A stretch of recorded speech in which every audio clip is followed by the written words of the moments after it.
तो hello students, welcome to science effects. It's स्थापना नकार हियर। राधे राधे। आज हम लोग का ये जो टॉपिक है ये हमारा लास्ट टॉपिक है। एंड आई एम सॉरी कि आज थोड़ा डिस्टर्बेंस कुछ ज़्यादा ही हो रहा है, पता नहीं, बट आई थिंक आपको वो डिस्टर्ब नहीं करेगा, मैं कोशिश करूँगा, ठीक है।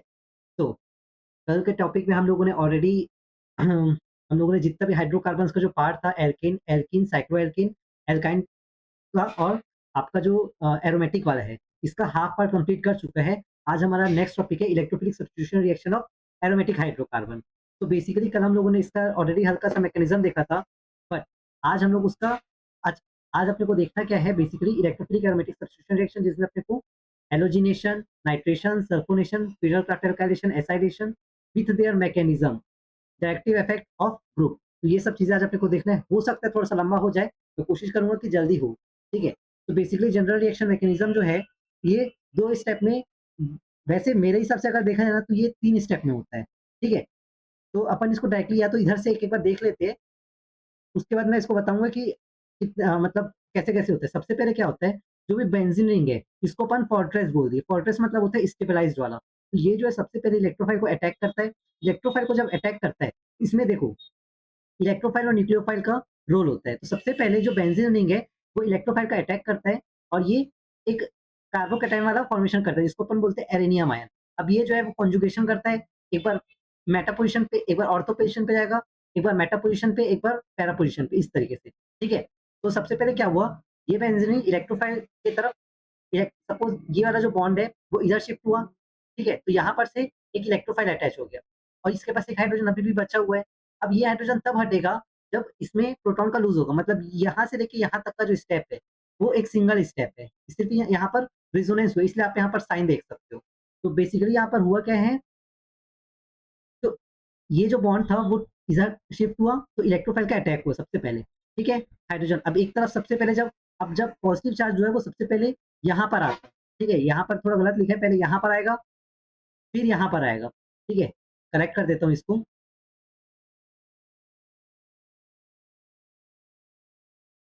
ये इस तरफ ना आके पहले ये इस तरफ आएगा ऑर्थो पोजीशन पे, फिर एक बार इस तरफ आता, ये भी थोड़ा गलत शरत हुआ है।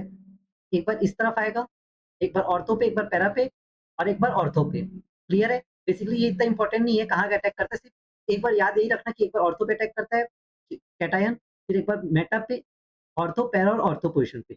अब इस हाइड्रोजन को अगर अपने को रिमूव करना है तो वो एक बेस की जरूरत पड़ती है, सिर्फ इसमें इतना ही मैकेनिज्म था। नाउ इसका मैं आपको स्लाइड क्यों छोड़ा हूँ अभी आपको पता चल जाएगा। बेसिकली अपने को देखना क्या है, हेलोजिनेशन, नाइट्रेशन, सल्फोनेशन, फिडरक्राफ्ट एल्काइलेशन और एसाइलेशन। तो हेलोजिनेशन में अपने को रिएजेंट क्या लेना पड़ता है, Br2 in the presence of FeBr3, या फिर Cl2 in the presence of AlCl3। इसमें इलेक्ट्रोफाइल क्या होता है, Br+। हमेशा याद रखना, दो रिक्वायरमेंट होती है, एक होता है इलेक्ट्रोफाइल, एक होता है न्यूक्लियोफाइल। इलेक्ट्रोफाइल जो है वो हमेशा पॉजिटिव चार्ज वाला रहेगा, न्यूक्लियोफाइल जो है वो हमेशा नेगेटिव चार्ज वाला रहेगा। क्लियर है? इलेक्ट्रोफाइल पॉजिटिव, न्यूक्लियोफाइल बेस वाला जो कि नेगेटिव चार्ज रहेगा। अब इसमें देखो HNO3 में पॉजिटिव चार्ज वाला कौन सा बनेगा, NO2 प्लस, तो ये इसका इलेक्ट्रोफाइल बन गया। H2SO4 जो है वो एक्ट एज अ बेस होता है, ठीक है। यहाँ पर भी SO3 प्लस जो है वो एक्ट एज अ, हाँ, आपका इलेक्ट्रोफाइल हो गया, ठीक है। RCl में आपका R प्लस जो है, मतलब जहां पर भी पॉजिटिव चार्ज रहेगा वो क्या हो जाएगा, इलेक्ट्रोफाइल की जैसे एक्ट करता है, जैसे आप इस सब डायग्राम में देख सकते हो, ठीक है। अब मैं थोड़ा स्पीड अभी इसलिए रखा था क्योंकि मैं नहीं चाहता कि इतना एक्सटेंड और इतना टफ टॉपिक है भी नहीं। तो बेसिकली अगर मैं यहाँ पर से आपको दिखाऊंगा तो थोड़ा सा अलग समझ में आएगा। मैं एक बार अपने हाथों से आपको लिख के दिखाता हूँ एक रिएक्शन का, फिर अपन करेंगे बाकी सब जो रिएक्शन है। क्लियर है? तो बेसिकली सबसे पहले मैं बता देता हूँ जनरल मैकेनिज्म होता क्या है। तो जनरल मैकेनिज्म जो है, इसी के बेस पे जितने मैकेनिज्म है वो सब होते हैं, तो आपको जनरल मैकेनिज्म पता होना चाहिए, ठीक है। General mechanisms of electrophilic substitution reaction of aromatic, ठीक है। तो सबसे पहला स्टेप इसमें ये होता है कि जनरल मैकेनिज्म में ओवरऑल इक्वेशन अगर अपन देखते हैं, ओवरऑल इक्वेशन कुछ इस तरीके से होता है। आपने एक बेंजीन रिंग लेना है, और यहाँ पर से इलेक्ट्रोफाइल जो है वो अटैक करता है, और इलेक्ट्रोफाइल जो है इस बेंजीन रिंग में जाके जुड़ जाता है, ठीक है। अब ये इसका जनरल वाला रिएक्शन हो गया। अगर इसका मैकेनिज्म्स की तरफ अपन बढ़ते हैं, ठीक है, तो मैकेनिज्म में सबसे पहले क्या होता है, इलेक्ट्रोफाइल का जनरेशन होता है। First generation of electrophile by heterolysis. तो आपको पता होगा हेटेरोलिसिस क्या होता है? हेटेरोलिसिस मतलब अलग-अलग क्लीवेज होता है, ठीक है? होमोलिसिस में एक ही तरफ क्लीवेज होता है। तो इसमें क्या होता है? इलेक्ट्रोफाइल और न्यूक्लियोफाइल एक साथ होते हैं। जैसे सपोज़ HCl हुआ, HCl, तो H अलग हो जाएगा, Cl अलग हो जाएगा, तो H में प्लस आएगा, Cl में माइनस आएगा। H यहाँ पर क्या हो गया? इलेक्ट्रोफाइल के जैसे हो गया। क्लियर है? तो यहाँ पर जो है वो अलग हो जाता है, electrophile plus, plus nucleophile minus. सबसे पहला क्या हो गया? Generation of electrophile. Second step आपका होता है इलेक्ट्रोफिलिक अटैक, ठीक है? Electrophilic attack to form stabilised carbocation, या to form stabilised arenium ion, ठीक है? अब इसमें स्टेप क्या होता है आपका? कॉन्जुगेशन वाला पार्ट यहाँ पर होता है। सबसे पहले जो बेंजीन रिंग होता है, ये बेंजीन रिंग जो है, मैं इसको अंदर में पहले वो बना लेता हूँ इस तरीके से, क्योंकि यहाँ पर आपको अच्छे से क्लैरिटी से समझ में आएगा। तो यहाँ पर से ये जो बॉन्ड है, ये इस तरफ जाता है। जब ये इस तरफ जाएगा, तो यहाँ पर एक तरफ डेफिशिएंसी हो जाएगा और एक तरफ उसका ज़्यादा हो जाएगा, ठीक है? तो इसका स्ट्रक्चर कैसे बन जाएगा? अब एक तरफ ये इलेक्ट्रॉन अगर इस तरफ जा रहा है, तो ये इस तरफ क्या हो जाएगा? नेगेटिव चार्ज, और यहाँ पर खाली हो गया तो पॉजिटिव चार्ज। अब बॉन्ड अभी कैसे है? इस तरीके से, ठीक है? अब क्या होगा? यहाँ पर से इलेक्ट्रोफाइल अटैक करता है, ठीक है? इलेक्ट्रोफाइल यहाँ पर से क्या करेगा? अटैक करेगा। तो इलेक्ट्रोफिलिक अटैक जो है वो इस तरफ से होगा। तो यहाँ पर से रिएक्शन क्या बन जाएगा? अब देखो ये प्लस वाला है, तो प्लस वाला माइनस के पास जाएगा, तो यहाँ पर से आपका एक प्लस वाला अभी कहाँ पर बच गया? ऑर्थो पोज़ीशन पे बच गया, और यहाँ पर इलेक्ट्रोफाइल आ गया। बाकी जो बच गया उसको ऐसे लिख दिए। अब ये जो है हमारा अ, एक पार्ट हो गया। अब इसी को अपने को रेजोनेंस स्टेबलाइज़ कराना है, ठीक है? तो यहाँ पर से आपका सिर्फ़ रेजोनेंस स्टेबलाइज़ आपको अलग-अलग बनाना पड़ेगा। तो बेसिकली इसमें क्या होता है, अब एक बार प्लस जो है ये इस तरफ जाएगा, तो प्लस जो है वो कहाँ पर चला जाएगा? इस तरफ आ जाएगा। क्लियर है? तो बस सिर्फ़ इसमें रोटेशन होता चला जाता है। तो बेसिकली यहाँ पर जो ये वाला जो है वो इस तरफ शिफ्ट होगा, ठीक है? जब ये इस तरफ शिफ्ट होगा, तब ये इस तरफ शिफ्ट क्यों होगा? क्योंकि इसके पास डेफिशिएंसी है। तो ये जो है अब यहाँ पर का स्पेस खाली हो गया, ठीक है? अब यहाँ पर जब स्पेस खाली हो गया, तो नेक्स्ट स्टेप में क्या होगा?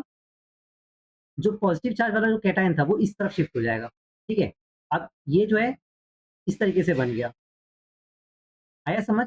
अब नेक्स्ट स्टेप में क्या होगा? अगेन ये जो है ये इस तरफ शिफ्ट होगा, तो ये कहाँ पर शिफ्ट हो जाएगा? इस तरफ शिफ्ट होगा। क्लियर है? सॉरी, यहाँ पर 1 मिनट चेक करने दो। ओके, रिकॉर्ड हो रहा था कि नहीं देख रहा था। ओके, यहाँ पर क्या करना है? हमेशा एंटी क्लॉकवाइज़ में घुमाना है। यहाँ पर रोटेशन में गलत होता है ना, तो इसको याद रखना। देखो हम लोगों ने हमेशा इस तरफ रोटेट कर रहे हैं, तो नेक्स्ट स्टेप में क्या हो जाएगा? ये इस तरफ रोटेट हो जाएगा, ठीक है? अब ये प्लस कहाँ पर चला जाएगा? इस तरफ। अब इस तरफ खाली हो गया। मतलब हमेशा याद रखना, एक हमेशा एक बार ऑर्थो पे जाता है कैटायन, एक बार पैरा पे। तो यहाँ पर से आपका क्या बन जाएगा? ये वाला स्ट्रक्चर बन जाएगा, और यहाँ पर एक इलेक्ट्रोफाइल अभी भी है, ठीक है? इलेक्ट्रोफाइल रहता है, लेकिन यहाँ पर एक याद रखना, अपने को दिख नहीं रहा है, मतलब यहाँ पर 1, 2, 3, अब यहाँ पर एक हाइड्रोजन ऑलरेडी प्रेज़ेंट होता है। तो नेक्स्ट स्टेप में क्या होता है? न्यूक्लियोफाइल जो है वो अटैक करता है। न्यूक्लियोफाइल अटैक टू रिमूव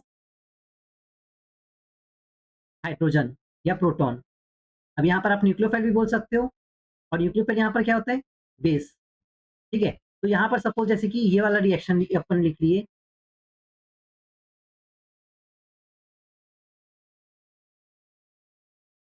ये इलेक्ट्रोफाइल, ये हाइड्रोजन, ये H प्लस इसी तरफ है, ठीक है? ये एक साथ जुड़ा हुआ है, उसको खैर नेग्लेक्ट कर देना। अब न्यूक्लियोफाइल जो है वो क्या करता है? न्यूक्लियोफाइल जो है यहाँ पर अटैक करता है, तो यहाँ पर जब आपका सिर्फ़ इलेक्ट्रोफाइल का जो है वो बच जाता है, ठीक है?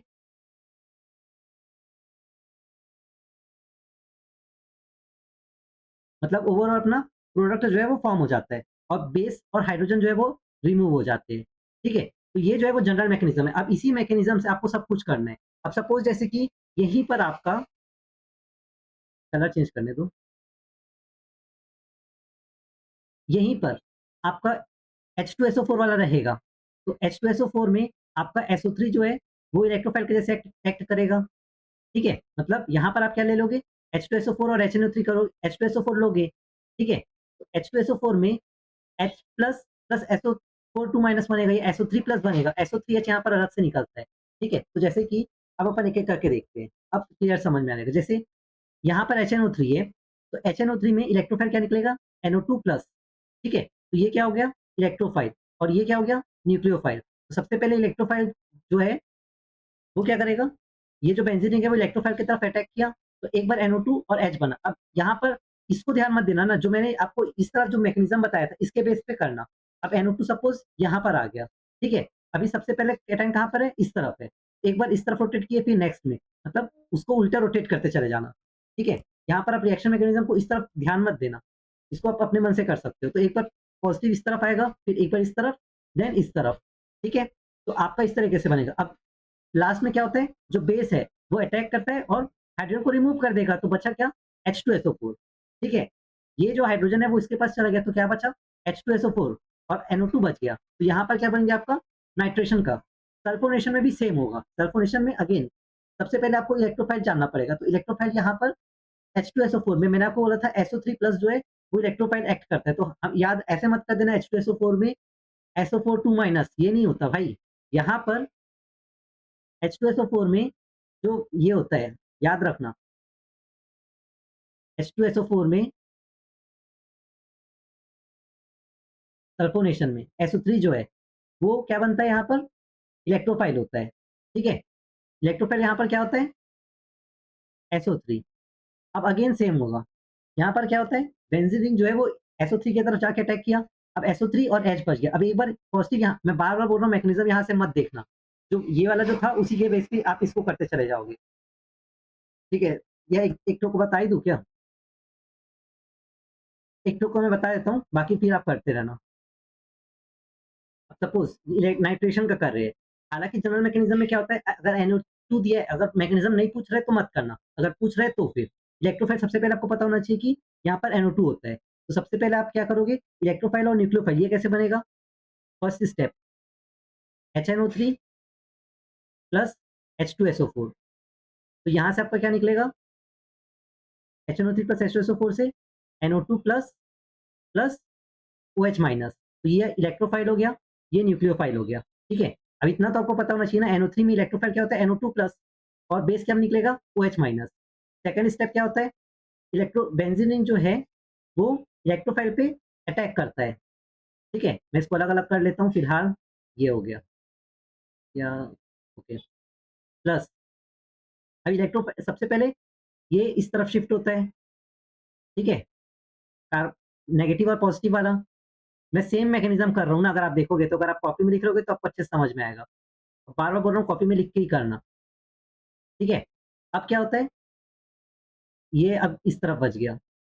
अब इलेक्ट्रोफाइल जो है, मतलब इलेक्ट्रोफाइल यहाँ पर क्या हो गया? NO2+, ठीक है? NO2+ का अटैक होगा, NO2+, अब प्लस है तो ये नेगेटिव की तरफ जाके जुड़ेगा, तो यहाँ पर क्या फॉर्म हो गया? अभी भी प्लस इस तरफ है, ये इस तरफ, ये इस तरफ। यहाँ पर आपका आ गया NO2, ठीक है? यहाँ पर H अभी भी प्रेज़ेंट है, जो अपने को दिख नहीं रहा है, या आप चाहे तो H लिख सकते हो, ठीक है? अब क्या होगा? ये जो है, ये इस तरफ जाएगा, तो आपका एक बार पॉज़िटिव चार्ज इस तरफ बना, और बॉन्ड जो है इस तरफ से इस तरफ शिफ्ट हो गया, अब आमने-सामने आ गया, और यहाँ पर है आपका NO2। आपका नेक्स्ट स्टेप में सेम होगा, ये इस तरफ शिफ्ट होगा, ठीक है? कॉपी में करोगे तो आपको अच्छा भी लगेगा और समझ भी आएगा, है ना? ऐसे सिर्फ़ वीडियो देखते रहोगे तो कुछ नहीं होने वाला। NO2, और यहाँ पर आपका पॉज़िटिव आ जाएगा, ठीक है? अब थर्ड स्टेप में क्या होता है? जो बेस है वो अटैक करता है, यहाँ पर हाइड्रोजन है सपोज़, ठीक है? मतलब है ही, अपने को दिख नहीं रहा है, बट यहाँ पर हाइड्रोजन है, ठीक है? अब ये जो रिएक्शन है इसको मैं यहाँ पर फर्दर रिएक्ट करवा रहा हूँ। जितने बार आप प्रैक्टिस करोगे उतना आपका स्पीड बढ़ेगा और एक्यूरेसी भी बढ़ेगा। तो यहाँ पर ये हो गया, ठीक है? यहाँ पर कितने बार हुआ था? एक बार पॉज़िटिव इस तरफ आया, एक बार इस तरफ, फिर एक बार इस तरफ, ओके। ये इस तरफ है। अब बेस यहाँ पर क्या था आपका? OH-, ठीक है? तो OH- से H जो है वो OH के साथ जाएगा, और प्लस जो है वो नेगेटिव को अलग कर देगा। तो अब बचेगा क्या? NO2 नाइट्रोबेंजीन प्लस वाटर, ठीक है? तो आपका क्या बन गया? नाइट्रोबेंजीन। अब सेम ऐसे ही करना है हमेशा, H2SO4 ये सब में भी सेम आप लोग को करना पड़ेगा, ठीक है? अभी हम लोगों ने नाइट्रेशन का कर लिया, नाइट्रेशन में HNO3 प्लस H2SO4 करने पे इलेक्ट्रोफाइल क्या मिला? NO2 प्लस, और बेस न्यूक्लियोफाइल यहाँ पर OH माइनस आयन, ठीक है? वैसे ही जब अपन हैलोजिनेशन करते हैं, तो हैलोजिनेशन में आपका इलेक्ट्रोफाइल एक बार Cl होगा और एक बार न्यूक्लियोफाइल यहाँ पर Cl प्लस और Cl माइनस में होता है। मैं न्यूक्लियोफाइल भी लिख दे रहा हूँ ताकि आप लोग के लिए ईज़ी हो, और बाकी सब आपका होमवर्क रहेगा, ठीक है? H2SO4 में आपका जो SO3H आप बोल सकते हो, या SO3 प्लस भी बोल सकते हो, ठीक है? SO3 और न्यूक्लियोफाइल क्या रहे? न्यूक्लियोफाइल अभी हम लोगों ने किया था, इसमें क्या होता है? OH minus ion. फिर आपका आता है फ्रीडलक्राफ्ट एल्काइलेशन। तो फ्रीडलक्राफ्ट एल्काइलेशन में भी सेम होता है, CH3Cl अपने को लेना होता है, ठीक है? RCl लो, तो RCl में जो आपका R प्लस बना, और बेस क्या बनेगा? Nucleophile Cl minus. फिर फ्रीडलक्राफ्ट एसाइलेशन, एसाइलेशन में भी क्या बनेगा? एसाइलेशन, एसाइलेशन में याद रखना CO प्लस बनता है। अगर एल्काइल है तो फिर सिर्फ R प्लस अटैक होता है। अब जनरल मैकेनिज्म आपको बता, जनरल मैकेनिज्म अगर आप कोई पूछेगा तो क्या क्या बनेगा? सपोज जैसे कि आपको कोई बोल रहा है plus CH3Cl in the presence of H2SO4, ठीक है? तो इसमें अगर मैकेनिज्म नहीं बोल रहा है तो आप डायरेक्टली यहाँ पर CH3 लिख दो, ठीक है? अगर यहाँ पर आपका प्लस Cl2 बोल रहा है तो यहाँ पर आपका क्या हो जाएगा? Cl लग जाएगा। अगर यहाँ पर आपका H2SO4 बोल रहा है और SO3 के प्रेजेंस में, तो क्या बन जाएगा यहाँ पर? सल्फोनेशन वाला। तो ये जनरल डायरेक्ट मैकेनिज्म है, डायरेक्ट रिएक्शंस है, ठीक है? और ये जो है, ये पूरे स्टेप्स है। तो अगर आपसे कोई स्टेप्स पूछेगा तो स्टेप्स में लिखना है, क्योंकि ये सिलेबस में था तो मैंने इतना डिटेल में बताया, अदरवाइज नहीं बताता। तो ये सब हम लोगों ने कर लिया। फ्रीडलक्राफ्ट हैलोजिनेशन, हैलोजिनेशन में भी आपको समझ में आ गया, Br प्लस ही एक बार वो बनता है इलेक्ट्रोफाइल, और न्यूक्लियोफाइल में भी Br प्लस ही रहेगा, Br माइनस हो जाएगा। यहाँ पर भी आपका सेम रहेगा, RCO प्लस, सबसे पहले RCOCl लिए, एसिलियनियम आयन सबसे पहले यहाँ पर फॉर्म होता है, RCOCl प्लस AlCl3 करेंगे तो RCO3 प्लस बनेगा, ठीक है? और AlCl4 माइनस, यहाँ पर न्यूक्लियोफाइल जो है AlCl4 माइनस हो जाएगा। तो फ्रीडलक्राफ्ट में एक-एक बार थोड़ा-सा अच्छे से बता देता हूँ। मैं सपोज मैं फ्रीडलक्राफ्ट एसाइलेशन बता रहा हूँ, तो एसाइलेशन में होता क्या है? RCOCl लेना पड़ता है प्लस RCOCl, तो यहाँ पर से प्रोडक्ट क्या फॉर्म होगा? COR, ठीक है? COR जो है यहाँ पर प्रोडक्ट फॉर्म होगा, और HCl जो है वो अलग निकल जाएगा। अगर इसका मैकेनिज्म देखेंगे, तो मैकेनिज्म में सबसे पहले क्या होता है? इलेक्ट्रोफाइल और न्यूक्लियोफाइल का ब्रेकेज होता है। तो इलेक्ट्रोफाइल और न्यूक्लियोफाइल, अब यहाँ पर एसाइलेशन बोले तो CH3COCl होगा। तो ये जो है वो आपका क्या बनेगा? CH3CO plus plus Cl minus, clear है? अब सेकंड स्टेप में क्या होता है? सबसे पहले बेंजीन रिंग का इसका जो बॉन्ड है उसको क्लीवेज कर देना। ये इस तरफ गया, तो इससे क्या फॉर्म हुआ? यहाँ पर नेगेटिव, यहाँ पर पॉजिटिव। अब ये इस तरफ जाने पे नेगेटिव क्यों होता है? क्योंकि ये क्या कंटेन कर रहा है? बॉन्ड। तो ये बॉन्ड इस तरफ चला गया इसीलिए, ठीक है? उसके बाद यहाँ पर इलेक्ट्रोफाइल का अटैक होता है, तो इलेक्ट्रोफाइल जो है वो CH3CO प्लस है। तो ये जो प्लस वाला है वो माइनस के पास जाएगा, तो प्लस माइनस कैंसल हो जाएगा और बचेगा क्या? यहाँ पर सिर्फ कार्बोकैटायन बचेगा, बॉन्ड बॉन्ड CH3CO, ठीक है? अब इसी का सिर्फ रेजोनेंस स्टेबलाइजेशन बता बना देना है। तो एक बार अब ये सबसे पहले इस तरफ शिफ्ट हुआ तो प्लस इधर शिफ्ट होगा, प्लस ये डिंग डिंग डिंग डिंग डिंग डिंग डिंग, अगेन ये इधर हुआ, अगेन डिंग डिंग डिंग डिंग डिंग डिंग, तो ज़्यादा ही डिंग डिंग हो रहा है।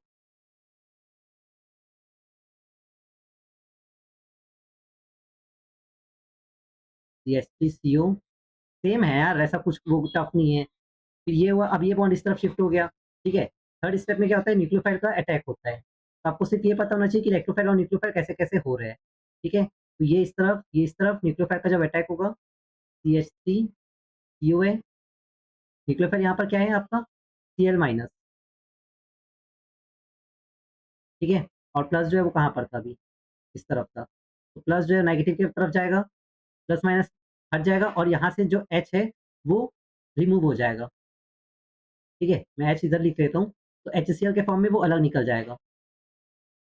तो आपका स्ट्रक्चर ये इस तरीके से फॉर्म होगा। CH3COCl, ठीक है? सॉरी CH3CO बस।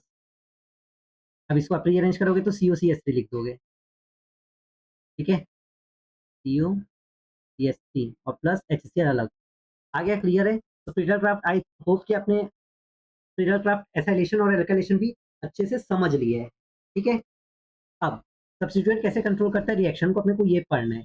तो अब इसमें क्या होता है basically when a group is already, अब आपने एक्टिवेटिंग ग्रुप, डीएक्टिवेटिंग ग्रुप ये सब के बारे में पढ़ा होगा। तो रिएक्टिविटी जो होता है वो उसी पे डिपेंड करता है। एक्टिवेटर जो होते हैं वो क्या करते हैं, रिएक्शन को फास्ट कर देते हैं, ठीक है? दे स्ट्रेंथन द फोर्ट्रेस, मतलब दे बाय डोनेटिंग, लाइक अब सपोज जैसे कि ये एक्टिवेटिंग ग्रुप है, मतलब जो एक्टिवेटिंग ग्रुप क्या होते हैं वो अपन सपोज जैसे कि एक्स जो है एक्टिवेटिंग ग्रुप है, तो जब ये एक्स एक्टिवेटिंग ग्रुप जो है वो क्या कर रहा है, इलेक्ट्रॉन डोनेटिंग ग्रुप है। एक्टिवेटिंग ग्रुप को अपन और क्या बोलते हैं, इलेक्ट्रॉन डोनेटिंग ग्रुप। इस चीज को भी याद रखना, एक्टिवेटिंग ग्रुप क्या होते हैं, इलेक्ट्रॉन डोनेटिंग ग्रुप, ईडीजी, ठीक है? तो इसको भी याद रखना, एक्टिवेटिंग ग्रुप क्या होता है, इलेक्ट्रॉन डोनेटिंग। तो ये जो है बॉन्ड, ये जो एक्टिवेटिंग ग्रुप है वो इलेक्ट्रॉन बेंजीन को देते हैं, तो इससे रिएक्शन फास्ट हो जाता है। जबकि डीएक्टिवेटर्स क्या होते हैं, डीएक्टिवेटिंग ग्रुप को जो है अपन ये भी बोलते हैं कि वो इलेक्ट्रॉन विथड्रॉइंग ग्रुप है, ठीक है? डोनेटिंग ग्रुप क्या है, इलेक्ट्रॉन विथड्रॉइंग ग्रुप। ये ईडीजी क्या है, डोनेटिंग ग्रुप। डीजी मतलब डोनेटिंग ग्रुप, ठीक है? और देखो डी इसमें भी आ रहा है, इसमें भी आ रहा है, तो डीएक्टिवेटर में दोनों डी नहीं हो सकते, ऐसे याद रख सकते हो। एक्टिवेटिंग ग्रुप क्या हो जाएगा, डी इलेक्ट्रॉन डोनेटिंग ग्रुप, और डीएक्टिवेटिंग ग्रुप क्या हो जाएगा, ये deactivators, electron withdrawing group. Electron withdrawing group, तो ये जो है वो टाइम को ज़्यादा लगाता है, मतलब ये रिएक्शन को स्लो डाउन कर देता है। क्लियर है? इसको तो अपन पढ़ चुके हैं। एक्टिवेटर्स, तो एक्टिवेटर्स हम लोगों ने अभी देखा है, एक्टिवेटर्स क्या होते हैं, जो इलेक्ट्रॉन डोनेटिंग ग्रुप होते हैं, ठीक है? तो ये क्या करते हैं, सबसे पहले तो ये कुछ पॉइंट्स इसमें याद रखना, क्योंकि हालांकि आप लोग का बेसिक स्ट्रांग होगा, कुछ का नहीं भी होगा। तो एक्टिवेटर्स जो है वो डोनेटिंग ग्रुप होते हैं। ये एक्टिवेटिंग मत लिखो, इलेक्ट्रॉन डोनेटिंग ग्रुप ही लिखो, इलेक्ट्रॉन डोनेटिंग ग्रुप, ठीक है? ये जो है वो इंक्रीजेस रेट ऑफ रिएक्शन, ठीक है? और ये जो है एक्टिवेटर्स वो ऑर्थो पैरा पे अटैक करते हैं। अब ऑर्थो पैरा आपको पता होगा, ऑर्थो पोजीशन कौन सा होता है, ये वाला पैरा, ये वाला, और जो बीच में जो है उसको क्या बोलेंगे, मेटा ग्रुप, ठीक है? तो सपोज अब मतलब ये अभी फिलहाल तो ये याद रखो कि जो CH3 है, बेंजीन के ऊपर CH3 है तो उसको क्या बोलते हैं, टॉलिन, ठीक है? बेंजीन के ऊपर CH3 है तो टॉलिन। अब टॉलिन जो है उसमें इसको अपन ये जो है ऑर्थो पैरा डायरेक्टिंग ग्रुप होता है। अब ये जो है वो क्या करता है, इलेक्ट्रोफाइल को अटैक करता है, जैसे अभी अपन करते आए थे, ठीक है? इसमें भी सेम ये सब मैकेनिज्म होगा, इस मैकेनिज्म से मेरे को मतलब नहीं है। सिर्फ फिलहाल का इतना पता होना चाहिए, ये जो है इलेक्ट्रोफाइल को अटैक करता है, ठीक है? तो इलेक्ट्रोफाइल को अटैक करता है तो अगेन आपका एक बार प्लस इस तरफ आएगा, फिर एक बार प्लस इस तरफ आएगा, एक बार प्लस इस तरफ आएगा। तो ये ऑर्थो और पैरा पे बस अटैक करता है, ठीक है? तो इसलिए अपन इसको बोलते हैं एक्टिवेटिंग ग्रुप। ये कभी भी मेटा पे अटैक नहीं कर सकता।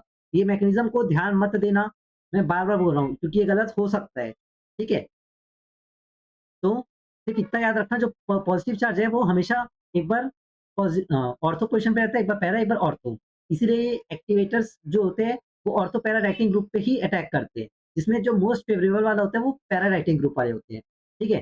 तो extra stability of intermediate for ortho and para attack lower the activation energy, ठीक है? तो जो एक्स्ट्रा ये भी इतना काम का नहीं है इंटरमीडिएट वगैरह। दूसरा एग्जांपल है OCH3 का, तो ये भी एक सबसे स्ट्रॉन्गेस्ट एक्टिवेटर होते हैं।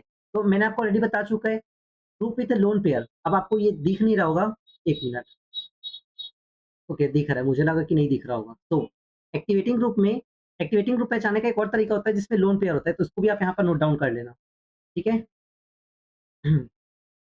एक्टिवेटिंग ग्रुप में जो एटम्स होते हैं उसमें लोन पेयर प्रेजेंट होते हैं, जैसे कि OH, NH2, ठीक है? जितने भी हैलाइड्स है इसमें, तो सबको, लेकिन हैलाइड्स जो होते हैं वो एक्टिवेटर्स वाले होते हैं, लेकिन वो एक्टिवेटिंग ग्रुप नहीं माने जाते, ठीक है? तो वो उसका एक्सेप्शन होता है, एक्सेप्शन हैलाइड्स। अब हैलाइड्स में भी जो होते हैं लोन पेयर होते हैं, लेकिन ये एक्टिवेटिंग ग्रुप नहीं माने जाते, ठीक है? ये क्या है? हैलाइड है ना, क्रॉस मत करना। अब देखो OH में आपको पता है ऑक्सीजन पे होता है, नाइट्रोजन पे होता है, यहाँ पर भी ऑक्सीजन पे है। तो इसको अपन क्या बोल देंगे? जिसमें लोन पेयर प्रेज़ेंट होता है वो एक्टिवेटर्स होते हैं। तो यहाँ पर OCH3 जो है वो एक्टिवेटर्स हो गए, जो कि ऑर्थो पैरा पे जाके मतलब जो भी इलेक्ट्रोफाइल वो कहाँ पर अटैक कर सकता है? मैं बार-बार बोल रहा हूँ इसमें फ़ोकस मत करना, ये सही है, ये गलत है बोल सकते हैं, ये भी ठीक है, ठीक है? फिलहाल ये इस पे फ़ोकस मत करो, सिर्फ़ यही याद रखना जो अ, अगर OCH3 ग्रुप इसमें प्रेज़ेंट है, OCH3 ग्रुप जो है वो स्ट्रॉन्ग एक्टिवेटिंग ग्रुप है, स्ट्रॉन्ग एक्टिवेटिंग ग्रुप। तो एक तो यहाँ भी अटैक कर सकता है, एक यहाँ भी अटैक कर सकता है और एक यहाँ भी अटैक कर सकता है। सिर्फ़ इसमें अगर नोट डाउन करना होगा इसी को बस करना। वैसे इसमें भी कर लो, इसमें भी आपको सिर्फ़ इतना ही याद रखना है, CH3 इतना भी स्ट्रॉन्ग नहीं है बट है, ठीक है? तो CH3 जो है इसमें क्या होता है, ईथर पे इस एक ऑर्थो पे अटैक कर सकता है और एक पैरा पे अटैक कर सकता है। क्लियर है? सिर्फ़ इसमें जानने वाला इतना ही बात था। उसके बाद डीएक्टिवेटर्स क्या होते हैं? मेटा डायरेक्टर्स होते हैं, जिसको अपन अब हम लोगों ने ऑलरेडी डीएक्टिवेटर्स के बारे में एक्टिवेटर्स का पूरा उल्टा है, डीएक्टिवेटर्स। तो डीएक्टिवेटर्स जो होते हैं, इलेक्ट्रॉन विथड्रॉइंग ग्रुप होते हैं, इलेक्ट्रॉन विथड्रॉइंग ग्रुप। ये जो होते हैं, डिक्रीज़ करते हैं रेट ऑफ रिएक्शन को, ये मेटा पोज़ीशन पे अटैक कराते हैं और इसमें लोन पेयर एब्सेंट होता है, ठीक है? अब एक्स एक्स में आप कन्फ्यूज़ हो जाओगे, ऐसे कर लो, ठीक है? तो ये डीएक्टिवेटर्स का कंडीशन होता है। नाउ तो इसमें देखो जैसे NO2 जो है याद रखना NO2 सबसे मोस्ट इम्पोर्टेंट माना जाता है। जहाँ पर भी NO2 आ गया मतलब वो सिर्फ़ मेटा डायरेक्टिंग ग्रुप वाला ज़्यादा स्टेबल होता है, ठीक है? इसमें देखो ये भी अनस्टेबल है क्योंकि ऑर्थो पे यहाँ पर ये आ रहा है, ठीक है? ये भी अनस्टेबल है, ये ऑर्थो पे अटैक कर रहा है इलेक्ट्रोफाइल। तो जब तक इलेक्ट्रोफाइल ऑर्थो पे अटैक करेगा तब तक वो अनस्टेबल माना जाएगा। जैसे इस ये वाले कंडीशन में क्या हुआ, इसमें देखो, इसमें इलेक्ट्रोफाइल कहाँ पर अटैक किया? मेटा पे। तो ये जो है वो स्टेबल है। जबकि इन दोनों केस में क्या हुआ? इलेक्ट्रोफाइल एक तो ऑर्थो पे अटैक कर रहा है, अब यहाँ पर यहाँ भी अटैक कर सकता है, ठीक है? तो ये दोनों अनस्टेबल होगा, ठीक है? बस इतना याद रखना इसमें। अब हैलोजन इसका एक्सेप्शन है, मैंने आपको ऑलरेडी कह चुका है कि भले ही इसमें लोन पेयर प्रेज़ेंट होते हैं, बट ये डीएक्टिवेटिंग ग्रुप्स होते हैं। तो इसको अच्छे से याद रखना क्योंकि लोग इसमें गलत कर देते हैं। हालाँकि ठीक देखोगे तो यही है, जिसमें लोन पेयर प्रेज़ेंट होते हैं वो एक्टिवेटिंग ग्रुप होते हैं। बट यहाँ पर लोन पेयर प्रेज़ेंट भले होते हैं, बट ये एक्टिवेटिंग ग्रुप नहीं है, ठीक है? Halogens are highly electronegative. Electron density, they pull electron density away from pool, making the ring less nucleophilic and slower to react. तो ये जो होते हैं वो डीएक्टिवेटर्स होते हैं, इतना ही बस याद रखना। ये क्या होते हैं? जो हैलोजेंस होते हैं वो इन इंडक्टिव विथड्रॉल होते हैं, ठीक है? मतलब ये डीएक्टिवेटर्स होते हैं, इतना ही याद रखना है, ठीक है? बाकी ये सबसे कोई मतलब नहीं है, रेजोनेंस इफेक्ट ये सब इतना कोई काम का नहीं है। अब देखो इसको अच्छे से याद कर लेना, बहुत ही इंपॉर्टेंट है। अगर ये बेंजीन को अपन रेफरेंस मान लिए जो अपन बेस बोलते हैं, क्लियर है? तो इसके ऊपर वाला जो है वो एक्टिवेटिंग ग्रुप हो गया, इसके नीचे वाला डीएक्टिवेटिंग ग्रुप हो गया, ठीक है? तो एक्टिवेटिंग ग्रुप जो है वो क्या होते हैं? ऑर्थो पैरा डायरेक्टर और ये वीकली डीएक्टिवेटिंग वाला देखोगे तो एकदम वीकली डीएक्टिवेटिंग है, हद से ज़्यादा। तो बस ये ऑर्थो पैरा होते हैं, ठीक है? मतलब हैलोजन है और हैलोजन एक एक्सेप्शन था आपको पता ही है, ठीक है? तो ये डीएक्टिवेटिंग ग्रुप होने के बाद भी ऑर्थो पैरा डायरेक्टिंग ग्रुप जो है वो शो करते हैं। तो इसको याद रखना ये स्पेशली है, ठीक है? तो ऑर्थो पैरा में देखो सबसे मोस्ट इम्पोर्टेंट अगर आप मुझसे पूछोगे ना तो OH होता है, OR होता है, OCOCH3 होता है और एल्काइल होता है। इसको तो आपको याद करना ही पड़ेगा एनी हाउ क्योंकि ये अक्सर क्वेश्चन आपसे पूछता है फिनॉल अगर बेंजीन के ऊपर OH हो गया तो फिनॉल, एनिलीन, ठीक है? OCOCH3 जो कि एसिटाइल होता है, फिर एल्काइल ग्रुप तो ये सब क्या होते हैं? एक्टिवेटिंग ग्रुप मतलब ये जब रहेंगे तो वो ऑर्थो पैराडाइक्टिंग ग्रुप शो करते हैं। डीएक्टिवेटिंग में क्या होता है? फ्लोरीन-फ्लोरीन वाला, ठीक है? मतलब भले ही इसमें लोन पेयर प्रेज़ेंट है, ये एक्टिवेटिंग ग्रुप है मतलब लोन पेयर प्रेज़ेंट है लेकिन ये डीएक्टिवेटिंग ग्रुप है, फिर भी ऑर्थो पैराडाइक्टिंग शो करता है, ठीक है? तो इसको अच्छे से याद रख लेना। अब बाकी जो डीएक्टिवेटिंग ग्रुप्स होते हैं जैसे NO2 इसमें बेसिकली अगर आप मुझसे पूछोगे तो एल्डिहाइड पूछेगा और NO2 पूछेगा और carboxylic acid. Aldehyde, ketone, carboxylic acid. तो वो जो जैसे 12th में अपन पढ़ते हैं लास्ट का जो रिएक्शंस होते हैं, लास्ट का जो चैप्टर्स था ऑर्गेनिक में, एल्डिहाइड, कीटोन और कार्बोक्सिलिक एसिड वाला, वो बस जो होता है वो क्या होता है, डीएक्टिवेटिंग ग्रुप होते हैं, क्लियर है? तो वो सब क्या होते हैं, मेटाडाइटिंग। अब इस पे बेस हम अपन ये चीज़ें समझते हैं कि प्रेडिक्टिंग सब्स्टिट्यूशन ऑन डाइसब्स्टिट्यूटेड रिंग। तो कैसे वो चीज़ें, मतलब अब अगर दोनों चीज़ों प्रेज़ेंट है, ठीक है, डाइसब्स्टिट्यूटेड रिंग में क्या होता है बेसिकली, अगर 2 चीज़ें प्रेज़ेंट है तो आप जो इलेक्ट्रोफाइल जो है वो कहाँ पर अटैक करेगा उसके बारे में पढ़ना है। तो सबसे पहले देखो, सबसे पहला स्टेप क्या होता है, रीइंफोर्समेंट। रीइंफोर्समेंट मतलब अगर ग्रुप जो है, जो इनकमिंग ग्रुप है, if the group drag to the same position, अगर सेम पोजीशन में होता है तो प्रोडक्ट इजीली प्रेडिक्टेबल होता है। अब उसका एग्जांपल सपोज जैसे कि ये वाला हो गया, ठीक है? व्हेन टू सब्स्टिट्यूट, अब सपोज जैसे कि CH3, तो मैंने आपको बोला था अभी एल्काइल ग्रुप क्या होता है, ऑर्थो पैरा डाइएक्टिव ग्रुप होता है जो कि एक्टिवेटिंग ग्रुप है। NO2, NO2 क्या होता है, डीएक्टिवेटिंग ग्रुप जो कि मेटा ग्रुप होता है। अब इसके अकॉर्डिंग ये यहाँ पर अटैक करना चाहिए NO2 के अकॉर्डिंग, और CH3 के अकॉर्डिंग ऑर्थो पैरा पे। मतलब अगर अब यहाँ पर से क्या मिलेगा, HNO3 और H2SO4 में अपने को पता है इलेक्ट्रोफाइल क्या होता है, NO3 NO2। तो NO2 जो है इस तरफ अटैक करेगा कि इस तरफ अटैक करेगा। ऑब्वियस सी बात है, NO2 जो है वो स्ट्रॉन्ग डीएक्टिवेटिंग ग्रुप है और ये वीक एक्टिवेटिंग ग्रुप है। तो एक्टिवेटिंग ग्रुप को हमेशा ज़्यादा प्रेफ़रेंस दिया जाता है और NO2 इस तरफ अटैक होगा। और अब देखो, बात ऐसी नहीं है प्रेफ़रेंस वाली, यहाँ पर एक एक्टिवेटिंग ग्रुप है, यहाँ पर डीएक्टिवेटिंग ग्रुप है। तो यहाँ पर दोनों जगह अटैक कर सकता है। अब देखो, अगर मैं CH3 के अकॉर्डिंग देखूँगा तो ये बस होगा, और NO2 के अकॉर्डिंग देखूँगा तो इधर से ये वाला ऑर्थो हो गया, ये मेटा हो गया। तो ये ज़्यादा फ़ेवरेबल कंडीशन बन गया ना। अगर ये यहाँ पर से भी अटैक कर तो यहाँ पर भी अटैक हो सकता है, ठीक है? और यहाँ पर अटैक नहीं हो सकता। NO2 के लिए तो ये एकदम डिसफ़ेवरेबल हो गया। आ रहा है समझ में? कहने का मतलब ये है, CH3 जो है, CH3 के लिए मोस्ट फ़ेवरेबल कंडीशन कौन-सा है? मैं इसको थोड़ा और अच्छे से एक्सप्लेन करने की कोशिश करता हूँ, क्योंकि ये बच्चों को कन्फ्यूज़न रहता है। CH3 के अकॉर्डिंग मैं सपोज़ इसको नेमिंग कर देता हूँ A, B, ये C हो गया, ये D और ये E। तो CH3 जो है, ये कहाँ-कहाँ अटैक कर सकता है? अटैक ऑन A पे और ई पे, ठीक है? जबकि NO2 ग्रुप जो है वो कहाँ पर अटैक कर सकता है? उसके अकॉर्डिंग बी पे या डी पे। अब देखो, इसमें अगर NO2 जो है, NO2 के लिए मेटा ग्रुप कौन-सा हो गया? भई NO2 के लिए मेटा ग्रुप इस तरफ से ये वाला होगा ना, A।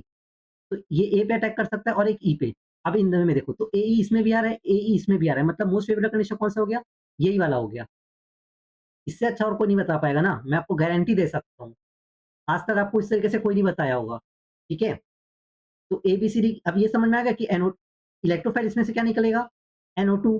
अब NO2 कहाँ अटैक करेगा वो आपको इसमें इसके अकॉर्डिंग पता होना चाहिए। सबसे पहले आपको ये तो पता ही होना चाहिए कि CH3 ग्रुप क्या है, एक्टिवेटिंग ग्रुप है, NO2 डीएक्टिवेटिंग ग्रुप है। तो एक्टिवेटिंग ग्रुप ऑर्थो पैरा होता है, तो इसके अकॉर्डिंग ऑर्थो ये हो गया, पैरा में तो ऑलरेडी ऑक्यूपाइड है, तो पैरा का कोई मतलब नहीं रहा।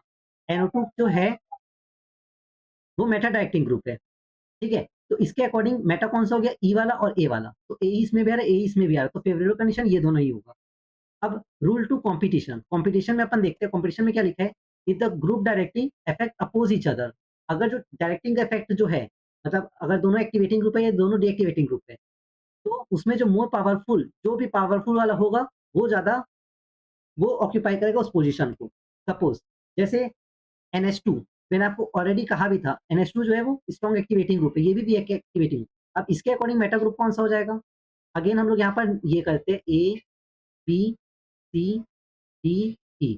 अब इसके अकॉर्डिंग NH2 के अकॉर्डिंग मेटा पोजीशन B हो जाएगा, B और E हो जाएगा।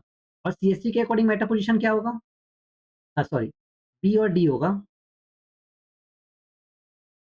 B और D NH2 के लिए, और CH3 के लिए A और E, ठीक है? ये जो है वो मेटा पोजीशन हो गए, और ये भी मेटा पोजीशन है। अब देखो, अब दोनों ही मेटा पोजीशन पे आ रहे हैं। अब दोनों के अकॉर्डिंग ये BD कहीं, मतलब इन लोग के अकॉर्डिंग तो हर जगह वो कर सकता है। तो यहाँ पर जो है वो स्ट्रॉन्ग कौन सा है वो आपको पता होना चाहिए। तो NH2 वाला जो है वो स्ट्रॉन्ग है। आप यहाँ से देख सकते हो। ये देखो, NH2 वाला जो है वो क्या हो गया? स्ट्रॉन्ग हो गया, ठीक है?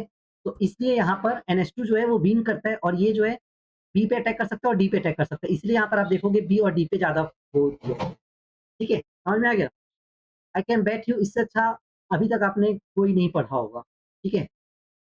कन्फ्यूज़न रहा ही होगा। अब जिन लोग समझे उन लोग के लिए तो अच्छा है, बट जिन्होंने नहीं समझा है, अब स्टेरिक हिंड्रेंस जो होता है वो लास्ट ऑप्शन होता है मेटा पोजीशन के लिए। Substitution is highly disfavoured at the crowded position. मतलब सब्स्टिट्यूशन वहाँ पर कभी नहीं हो सकता जहाँ पर बहुत ज़्यादा एकदम से क्राउडेड एरिया होगा। आपको भी ऑब्वियस सी बात है, मुझे तो नहीं पसंद है क्राउडेड एरिया में जाना, आपको भी नहीं पसंद होगा, ठीक है?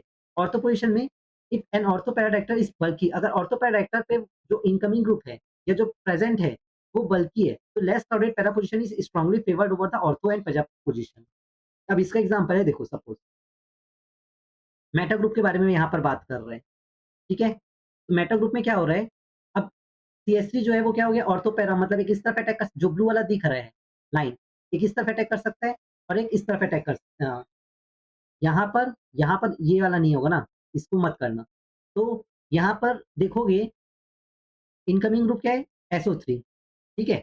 अब CH3 जो है वो क्या है, ऑर्थो पैरा है, ये भी ऑर्थो पैरा है। अब इसके अकॉर्डिंग ऑर्थो कौन-सा हो जाएगा, ये वाला, इसके अकॉर्डिंग भी ऑर्थो ये वाला हो जाएगा। अब ये तो मोस्ट क्राउडेड एरिया है ना यार, बहुत ज़्यादा क्राउडेड एरिया है, इसलिए यहाँ पर नहीं होगा।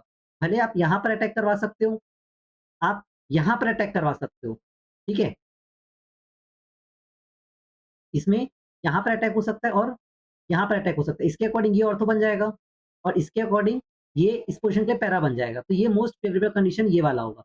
इसीलिए SO3 जो H है, वो यहाँ पर अटैक हुआ है, ठीक है? तो ये वाला फ़ेवरेबल होगा। ये जो है, ये नहीं हो पाएगा यहाँ पर, वो बहुत ही क्राउडेड एरिया हो जाएगा। तो मेजर प्रोडक्ट ये वाला बनेगा, ठीक है? वैसे ही बल्की ग्रुप, अब यहाँ पर सपोज़ जैसे कि already tertiary alkyl group present है, तो ये पूरा एरिया को कवर अप कर दिए। तो NO3 में, HNO3 में इलेक्ट्रोफाइल क्या हो गया? NO2+, ठीक है? तो ये कहाँ पर अटैक करेगा? पैरा पोज़ीशन पे डायरेक्टली, ठीक है? तो ये इसका एक माइंड मैप है, जिसमें आपको ये बताया गया है कि जो हम लोगों ने पढ़ा है, कैसे डिटरमाइन करते हैं। सबसे पहले ये देखना है कि रिंग अनसब्स्टिट्यूटेड है, अगर अनसब्स्टिट्यूटेड है तो कहीं पर भी मिला, कोई दिक्कत नहीं। अगर सब्स्टिट्यूटेड नहीं है, तो ये देखो कि एक्टिवेटिंग ग्रुप है कि डीएक्टिवेटिंग ग्रुप है। हैलोजन जो है वो डीएक्टिवेटिंग ग्रुप होता है, जो कि ऑर्थो पैरा वाला होता है, ठीक है? अब नेक्स्ट आपको ये देखना है कि वो रीइंफोर्स करे कि कॉम्पीट करे। रीइंफोर्स मतलब दोनों अगर अपोजिट वाले हैं, मतलब एक जो है वो ऑर्थो पोज़ीशन को, ऑर्थो पैरा को फेवर कर रहा है, दूसरा वाला मेटा को, ठीक है? तो उसके अकॉर्डिंग आपको जज करना है, ठीक है? तो ये हम लोगों ने एग्जांपल 1 में देखा था। और कॉम्पीट में क्या होता है, अगर एक्टिवेटिंग ग्रुप जो है वो डायरेक्ट कर रहा है इनकमिंग ग्रुप को, ठीक है? तो कॉम्पीट मतलब दोनों ही ऑर्थो और पैरा को, दोनों उसमें जो सब्स्टिट्यूएंट प्रेजेंट है वो ऑर्थो और पैरा को फेवरेबल कर रहे हैं। तो आपको जो स्ट्रॉन्ग वाला होगा वो फेवर करेगा। फिर आपका आता है स्टेरिक हिंड्रेंस वाला। तो स्टेरिक हिंड्रेंस में एक मेटा ग्रुप वाला था और एक बल्की ग्रुप वाला था। तो बल्की ग्रुप में हमेशा पैरा प्रोडक्ट फेवरेबल होता है और मेटा पोज़ीशन में आपको देखना पड़ता है, ठीक है? तो आज के लिए सिर्फ इतना ही था एंड आई होप सो कि आपको आज का लेक्चर अच्छे से समझ में आ गया है। और इसी तरीके से आज हम लोगों ने ऑर्गेनिक का फाइनली पूरा फिनिश कर लिया है। तो कांग्रेचुलेशन जिसने ये कोर्स पूरा कंप्लीट कर लिया है एंड आई होप कि आपने एन्जॉय किया है। और एन्जॉय किया है तो लाइक, शेयर, सब्सक्राइब ज़रूर कीजिएगा, ठीक है? आपकी यही चीज़ें हमें मोटिवेट करती है कहीं न कहीं आगे बढ़ने के लिए। और नोट्स बनाते चलिएगा, कोई डाउट हो तो आप कमेंट कर लीजिएगा या फिर इंस्टाग्राम का मेरा अकाउंट है, आप वहाँ पर भी मैसेज कर दीजिएगा, मैं कोशिश करूँगा रिप्लाई करने की, ठीक है? और और क्या ही है, बस खुश रहो, ऑल द वेरी बेस्ट, मिलते हैं नेक्स्ट यूनिट में के लिए, तो टेक केयर, राधे-राधे।